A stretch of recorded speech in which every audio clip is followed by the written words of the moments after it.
Hello, and welcome to Alex Toth In Depth. This is Paul Fricke, cartoonist, comics professor, and Toth junkie.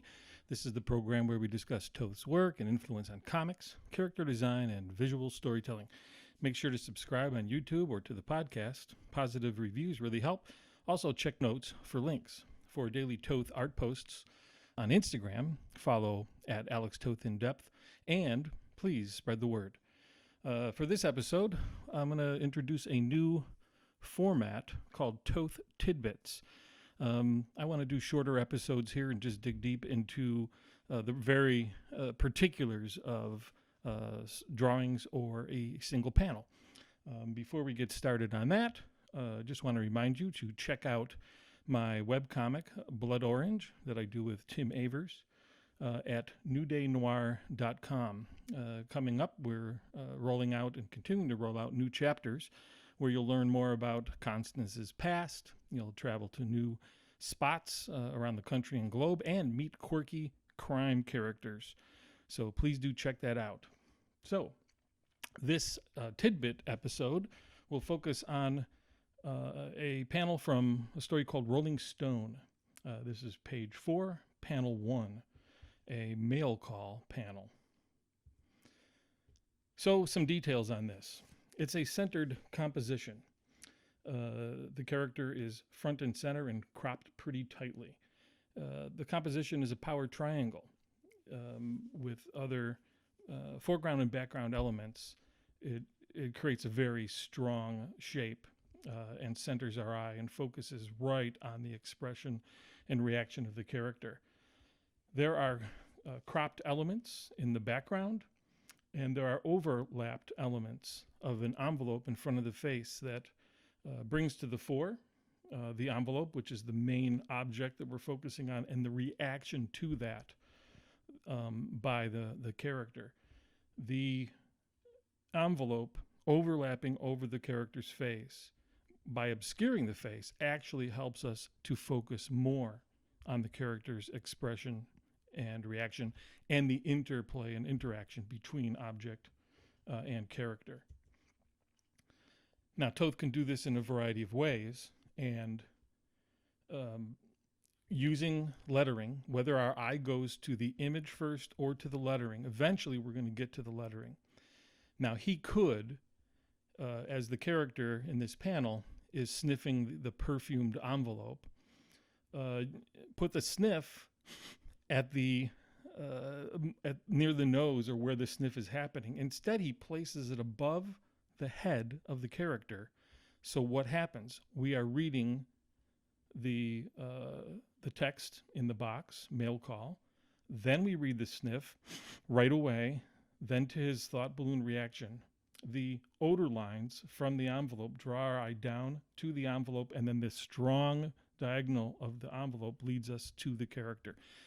Toth expertly leads us through this panel using words and pictures and the careful placement and arrangement of those to create a great flow and take it in the way he intends, not just where you might think it's usually placed in a comics panel. The point of view on this panel is from below, so we're getting kind of a hero shot of the character, but it creates a certain perspective. We see the ceiling above and behind the character, and then also the character is in perspective. So not only is the character's eyes are right along the perspective line, and again, some of the lines on the ceiling tiles are not right at the eye, which could create a tangent in a fashion. Instead, they're offset a little bit, and it's really interesting. And because of this from below shot, the background characters, which add a little, more fullness to the depth of the panel, are able to be cropped out, overlapped, and tucked in the corner, and make it a little less plain than just foreground character and then the ceiling.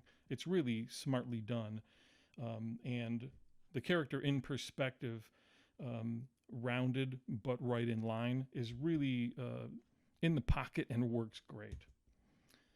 Some more details then as we crop in tighter to the panel.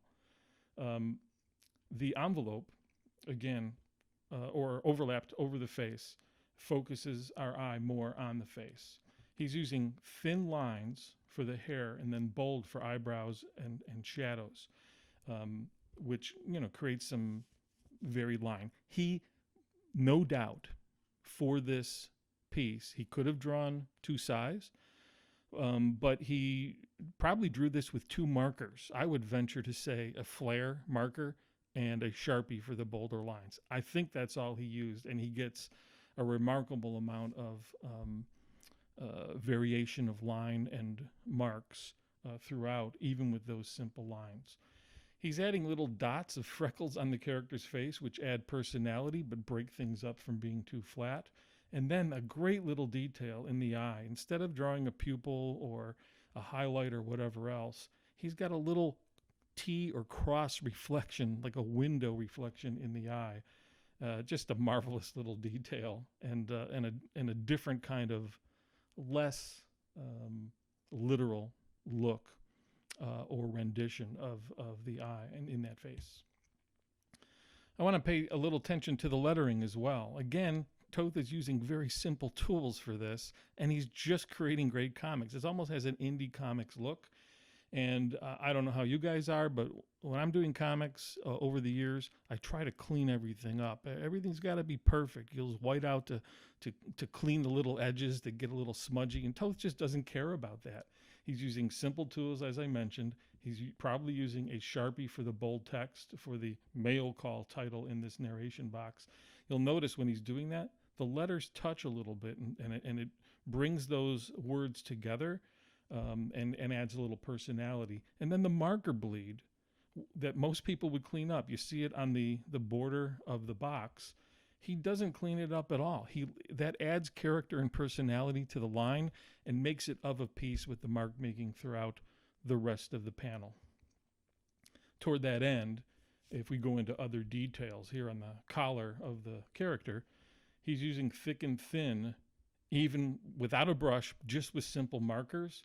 And getting a variation of line. There are unfinished lines where things don't touch exactly, like on the neck toward the collar itself. All these things, a lot of times the lines aren't touching, and it opens up and adds a little action to it. And many times he'll use shadows when lines drop out to define those shapes and objects and areas. And there's a nice little detail. There's a button on the inside of the collar.